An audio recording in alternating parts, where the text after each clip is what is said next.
Olá, esse é o programa Municípios em Ação. No programa de hoje nós vamos ter a presença Tainá Sena, ela é da executiva estadual do PT e também do município de Belfor Roxo. O programa Municípios em Ação volta já. Bem, estamos de volta, esse é o programa Municípios em Ação e hoje nós temos a grata satisfação de estar recebendo aqui no estúdio a Tainá Sena, ela é da executiva estadual do PT, do Rio de Janeiro e também do diretório do municipal de Belfor Roxo. Primeiramente, Tainá, quero agradecer sua participação aqui no programa Municípios em Ação. Obrigada. Fico agradecida pelo convite. Eu vejo que muitos líderes importantes da Baixada Fluminense estão sendo convidados para participar do seu programa e eu fico muito agradecida de estar aqui. Tá, ok. Tainá, você é muito jovem. Eu estou olhando aqui na ficha, nós conversamos no bastidor. Você é da executiva também estadual do PT? Isso. Quem é a Tainá Sena? Então, eu sou da executiva estadual do partido, eu faço parte da coordenação da juventude no município de Belfor Roxo e também no estado.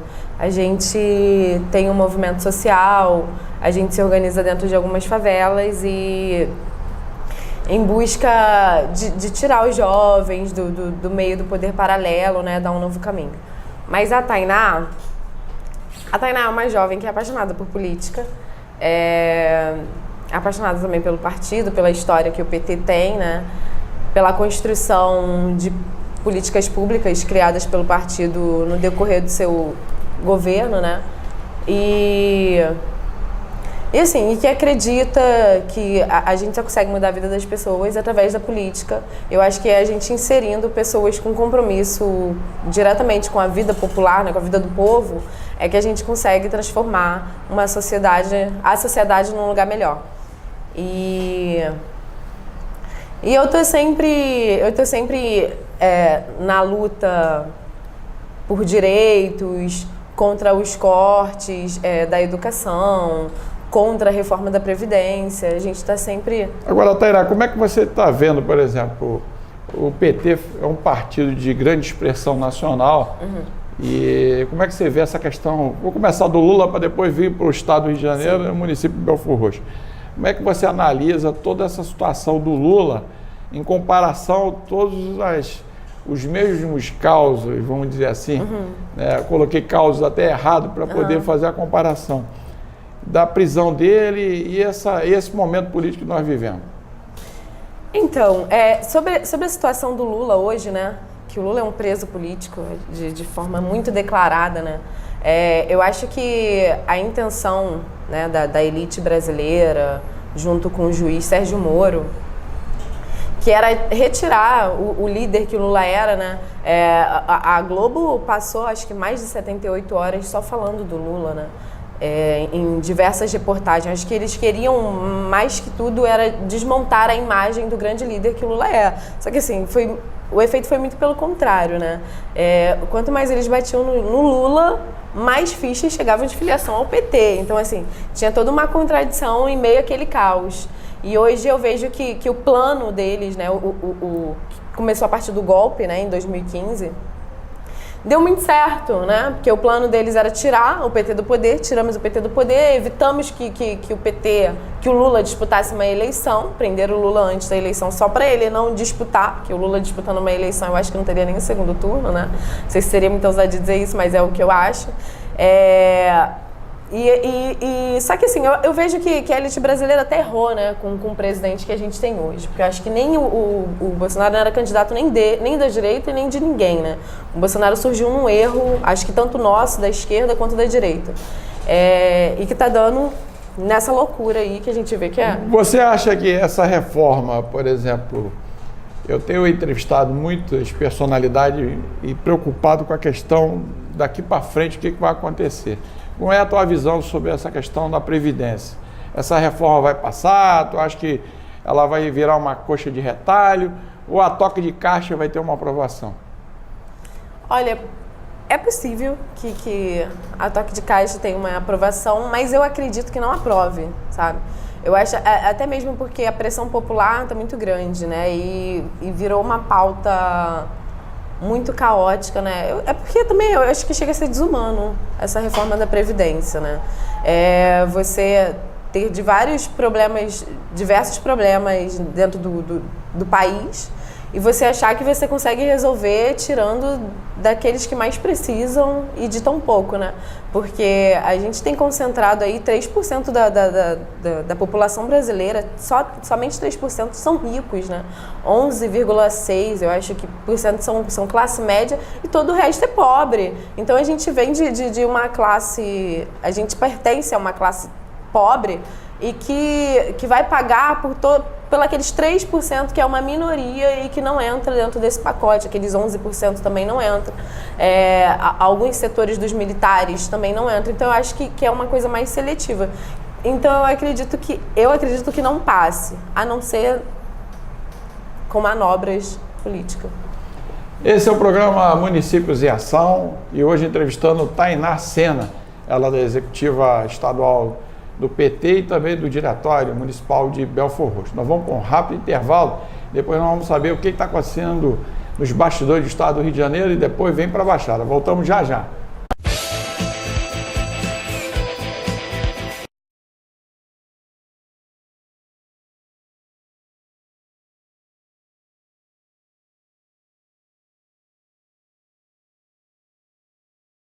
Bem, estamos de volta, esse é o programa Municípios em Ação e hoje entrevistando a Tainá Sena, ela que é da Executiva Estadual do PT e do Diretório Municipal de Belfor Roxo. E se você quiser acompanhar toda a nossa programação, ficar ligadinho, é só ligar na TV Metropolitana Rio, canal 2 da NET. Ou então eu quero mandar uma proposta de pauta, quero uma sugestão, uma crítica, é só você entrar no programa Municípios em Ação.blogspot.com.br, sem ser cedilha, e aí tem lá o e-mail, né? O pessoal vai poder colocar. Ontem nós participamos da audiência pública que ocorreu lá na Firjan, né, em Nova Iguaçu, e foi até convocada pela presidente da comissão, que é a Zeidan, né? E também pelo deputado estadual Max Lema. E a diretoria da Light, né?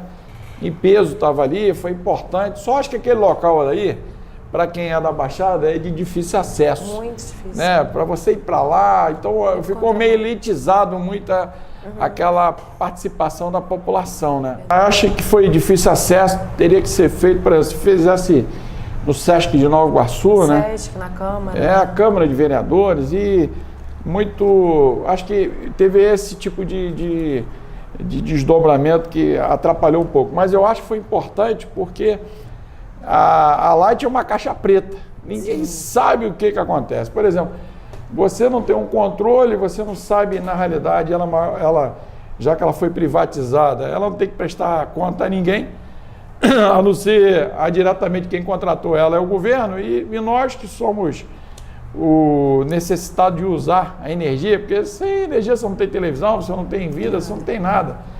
E a conta quando vem estourando, né? Aí apresentou toda aquela planilha. Na tua avaliação, o que foi importante ali naquela audiência? Então, eu estou acompanhando a CPI da Light, né? Que acontece na LERJ, mas ela também vai para vários municípios do estado. Eu acho que é importante até mesmo para esclarecer o cidadão civil, né? A Light comete uma série de fraudes, a Light e a ANEEL, né? Você tem hoje medidores que não passam para o usuário a quantidade de energia que ele está utilizando. A Light cobra por estimativa, que é ilegal, né? Tem uma lei que proíbe a cobrança por estimativa de energia elétrica e a Light faz e ninguém, sabe, fiscaliza. Então eu acho que essa comissão tem sido muito importante, até mesmo para o povo, e eu acho que a gente deveria até mesmo levar, mais para as pessoas terem mais consciência disso, sabe? Tem pessoas que tomam multa sem nunca ter feito uma ilegalidade, um gato, né? Agora é interessante, se eu não me engano, foram mais de 200 mil reclamações, né? Mais. É a empresa que mais recebe reclamações no PROCON, né?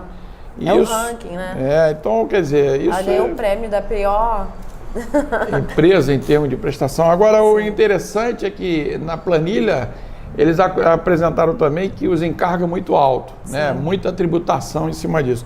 Agora, uma coisa que eu vi, tem alguns municípios que separa a taxa de iluminação pública da questão da cobrança. E aí ontem foi falado tem bitributação, quer dizer, você paga a taxa de iluminação pública da rua 2 vezes, na cota da Light e o que vai repassado para a prefeitura, é isso? É isso. Então, esse tipo de coisa que precisa ser reformulado, sabe? Eu acho que a CPI é mais para isso, para esclarecer até mesmo os poderes públicos dentro de cada município e para os vereadores, o presidente da Câmara, começar a ter ciência do que acontece. Agora vai rodar o estado todo? Tá rodando. Mas a sequência da Baixada já terminou? Não terminou.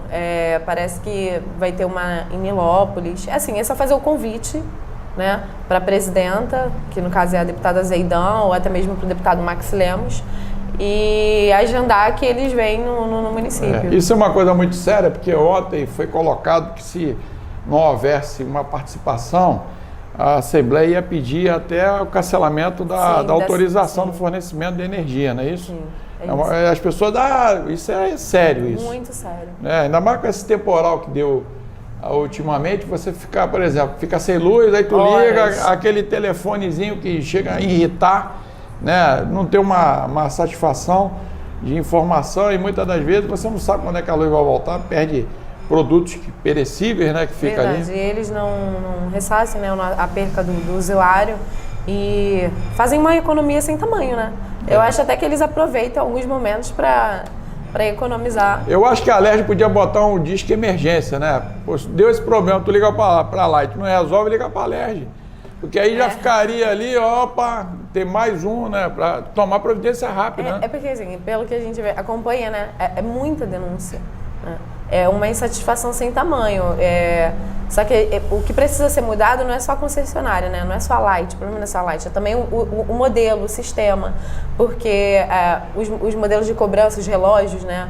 Tem pessoas que são cobradas por chip. Chip é proibido. As pessoas não deveriam nem aceitar nas suas casas. O chip, na realidade, é porque a pessoa não tem um controle, é isso? Não tem controle nenhum.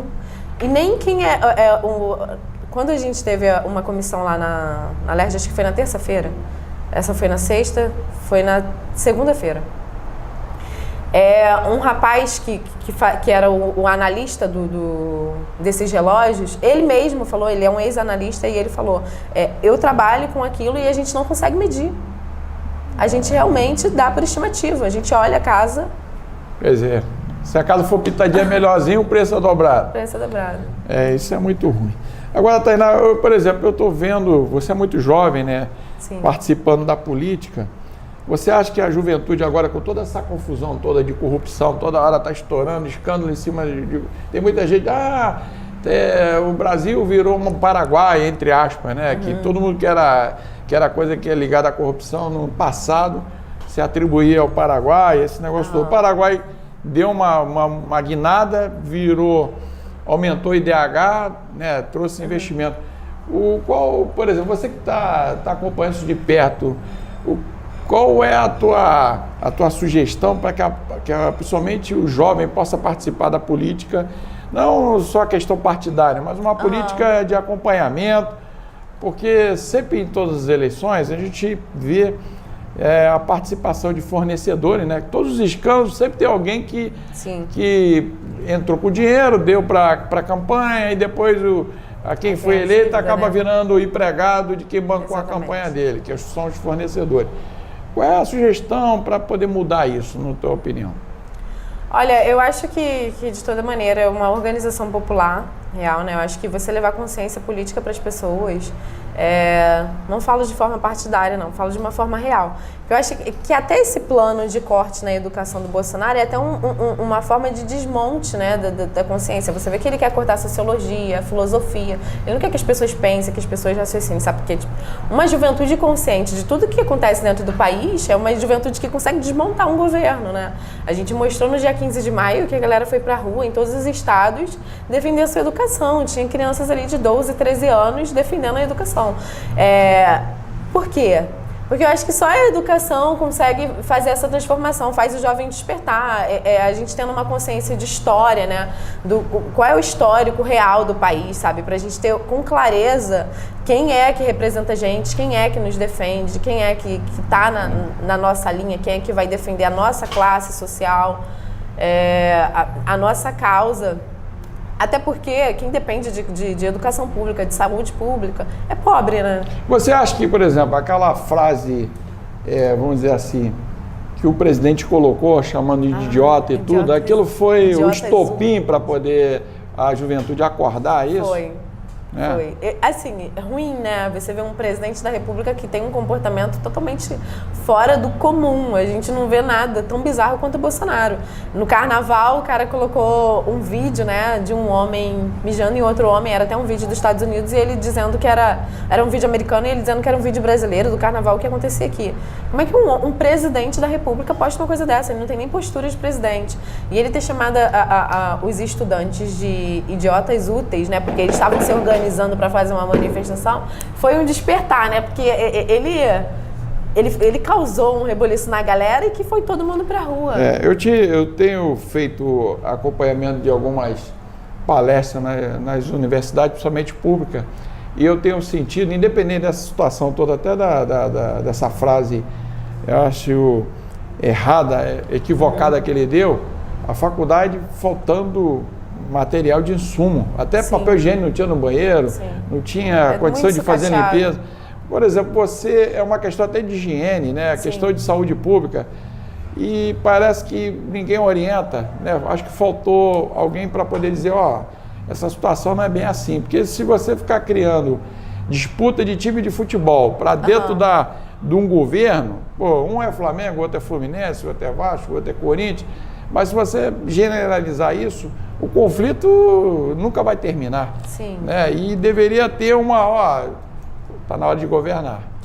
Eu também acho, mas assim, eu não acredito na capacidade dele para isso, sabe? Eu não acredito que ele tenha capacidade de governar um país, até porque acho que uma das estratégias políticas no período de campanha era manter o Bolsonaro calado, né? Ele não participou de nenhum debate, né? Aquela coisa toda, para que ele não atrapalhasse a campanha dele, porque todo mundo sabe o erro que esse cara é. Ele é totalmente bizarro, ignorante, né? Então, eu acho que uma das estratégias centrais da campanha dele era manter aquele homem calado, porque ele se autodestrói, que é o que ele faz o tempo inteiro. Você bota o Bolsonaro para abrir a boca, ele só faz merda. Eu quero saber o seguinte, essa questão de liberação de arma, como é que você pensa nisso? Para a juventude. Eu acho isso um absurdo. Mas tu já vai falar isso daqui a pouquinho. Nós vamos para um rápido intervalo, voltamos já já.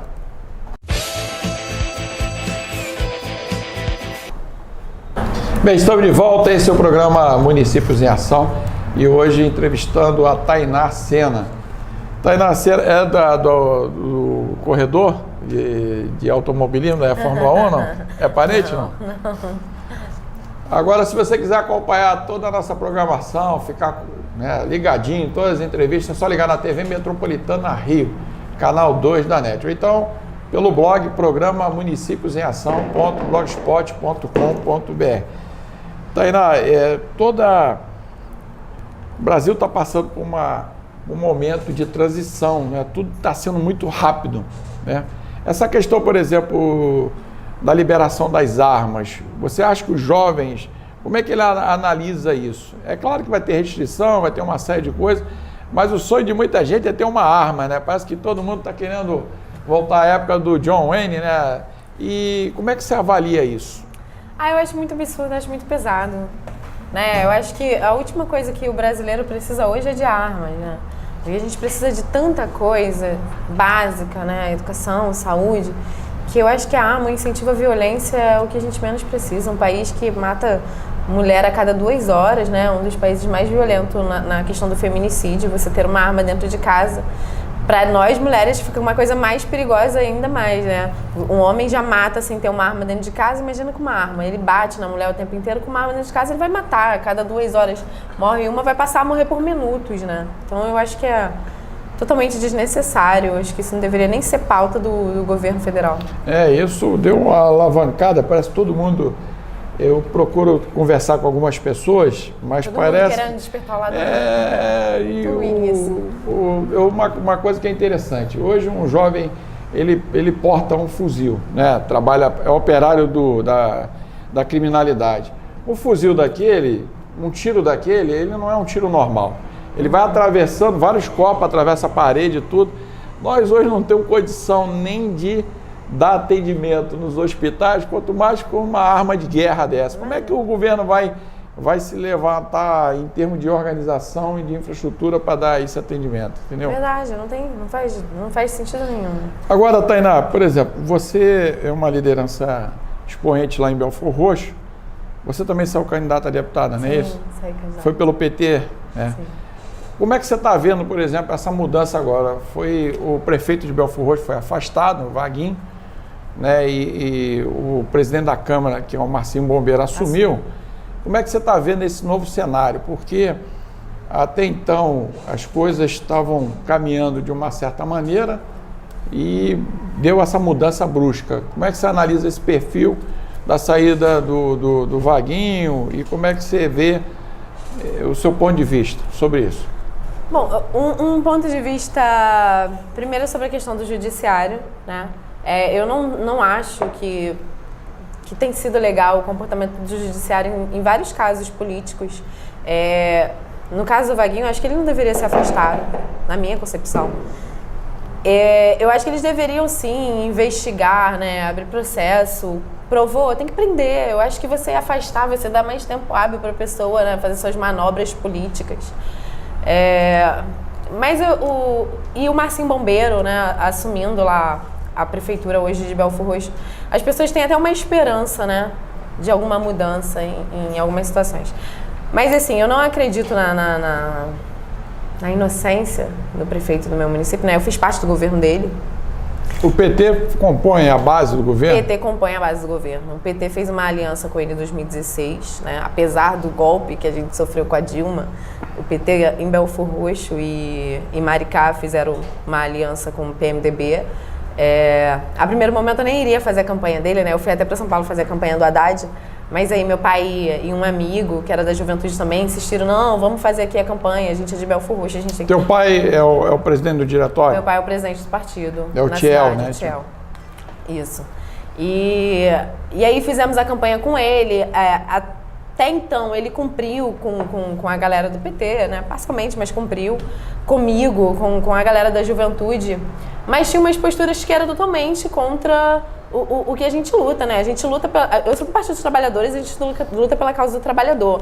E um cara que vai totalmente na contramão disso, né? Ele já entrou no governo retirando o direito de trabalhador, todos os tipos de gratificações que os outros prefeitos deram para os trabalhadores no município, ele retirou tudo, e assim, sem nenhuma justificativa lógica, né?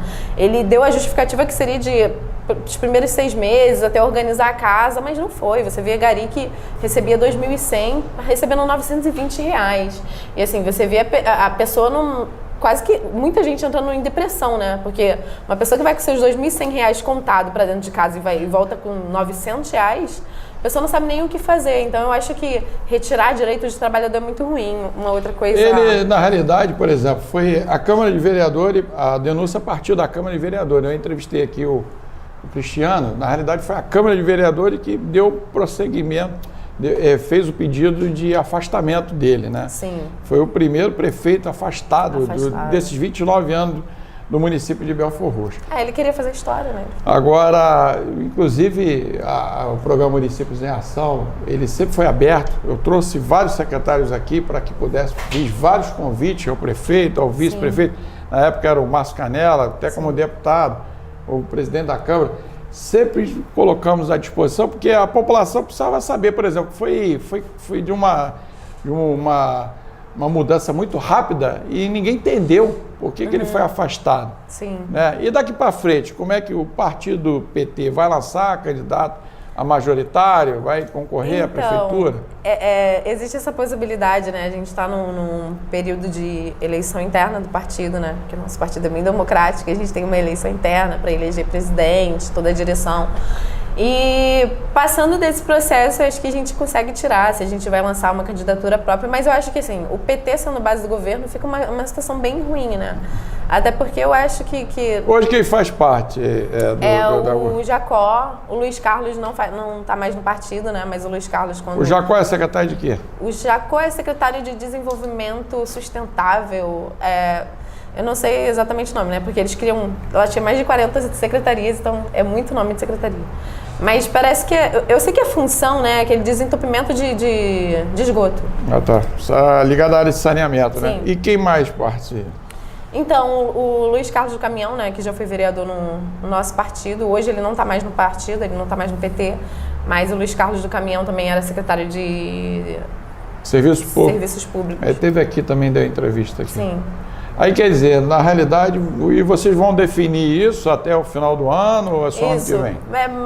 Provavelmente até setembro, mas possivelmente a gente vai lançar uma candidatura própria. Até porque, né, a estratégia também do nosso partido, enquanto reforçar o partido nas bases, nos municípios, né, retomar. Porque o PT perdeu muito nas últimas eleições de 2016. Você acha, por exemplo, que essa mudança agora de acabar com a coligação, para sair, né, juntava todo mundo, às vezes o partido cartorial, em véspera da eleição, fazia a composição, com essa situação de não ter coligação, isso ajuda para poder o candidato a majoritário ele ter mais autonomia para não ficar refém dos partidos? Sim, assim, fica uma disputa meio que desigual, né? Quanto a quem vai disputar com a máquina, né? Com o governo. Mas eu acho que é importante sim, até porque acabava acontecendo coligações de partidos de esquerda e de direita que tinham linhas completamente diferentes. E às vezes a esquerda ajudava a eleger os caras que não seguiam nessa linha. Você vai sair candidato ao partido? Sim, com certeza, eu sou candidata. Aí você vai ser uma das pré-candidatas para... Eu sou uma das pré-candidatas. Isso é importante isso aí. Esse é o programa Municípios em Ação e hoje entrevistando o Tainá Sena, da regional do PT do estado do Rio de Janeiro. Nós vamos para um rápido intervalo e voltamos já já. Bem, Tainá, agora quero te agradecer, né, sua participação aqui no programa. Gostaria que voltasse mais, queria mandar um abraço lá para o Tiel, né, que é o presidente do PT lá de Belfor Roxo, quero colocar à disposição, até porque é importante que as lideranças possam se manifestar, né, porque a Baixada Fluminense, ela precisa de ter informações de qualidade, informações verdadeiras, e só pode ser feito isso na medida que as pessoas também participem dela. Sim. O programa Município em Ação tem esse papel. Então eu quero te agradecer a sua participação e eu gostaria das suas considerações finais.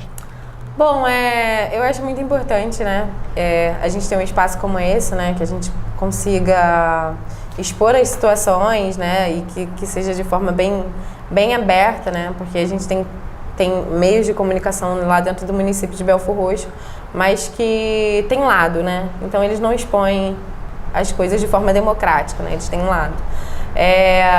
Eu acho que é muito importante Eu acho que é muito importante que o Município em Ação tem feito, né, trazendo lideranças, quadros aqui para ser entrevistado, para contar como funciona o seu município, a situação. Por quê? As pessoas não têm essas informações, né? E eu acho que esse meio aqui, que não é um meio livre, né? Não é o meio de comunicação como a Globo, como o SBT, que mostra muito mais a realidade, né? Sem parcialidade. Mas é isso, eu estou aqui à disposição sempre que quiser me convidar. E eu fico muito agradecida pelo convite. Tá ok, muito obrigado. Chegamos ao final do programa Municípios em Ação. Tenham todos aí um bom final de semana. Um abraço, até lá. Tchau.